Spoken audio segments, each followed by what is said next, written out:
우리나라 여전히 위태롭습니다. 갈등과 반목과 분열의 영이 온 나라를 휘감고 있어요.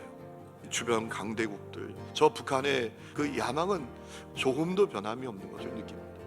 그렇다면 이때에 우리 그리스도인들은 무엇을 해야 하는 걸까요? 오늘 우리가 읽은 말씀을 통해서 몇 가지를 기억할 수 있는데, 첫 번째는 이 나라의 운명이 하나님께 달려있다라는 사실을 분명히 기억해야 한다라는 겁니다.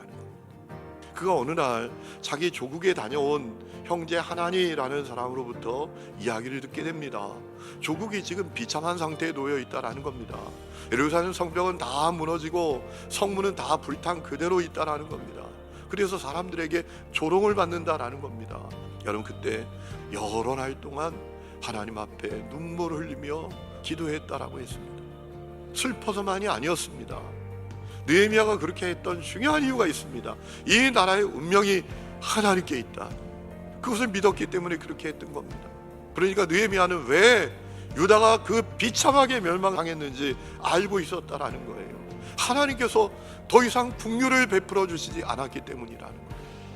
두 번째는 우리가 나라를 위해서 기도해야 한다라는 겁니다. 그런데 특별히 이 나라의 죄를 내가 지은 죄처럼 회개하는 회개의 기도가 우리에게 일어나야 한다라는 겁니다. 그리고 오늘 말씀을 보면 언뜻 이해되지 않는 내용이 있습니다. 자기 민족의 죄를 자기가 지은 죄처럼 끌어안고 회개하며 기도하는 거예요. 아니, 느헤미야가 뭘 잘못했습니까?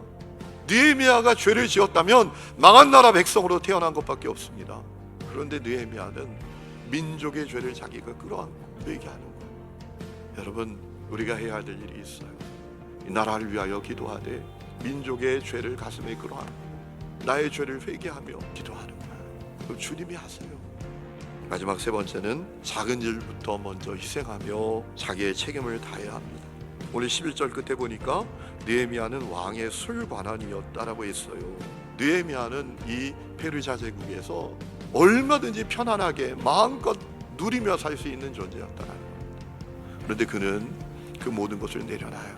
보국을 위해서 고난받기를 선택합니다. 심지어 그는 자기 월급조차 받지 않았다라고 해요. 그래서 유다 민족이 그 느헤미야의 마음에 감동을 받아서 성벽을 재건하는데요, 단 52일 만에 예루살렘 성벽을 재건했어요. 그렇습니다. 역사를 만드는 것은 희생입니다. 여러분, 주님 오늘도 우리에게 말씀하십니다. 나라를 위해서 기도하라. 작은 일에서부터 먼저 희생하라.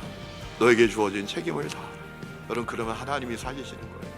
역사의 주인공이 되는 우리 하느님 교회 성도들이 되시기를 주의 이름으로 축원합니다.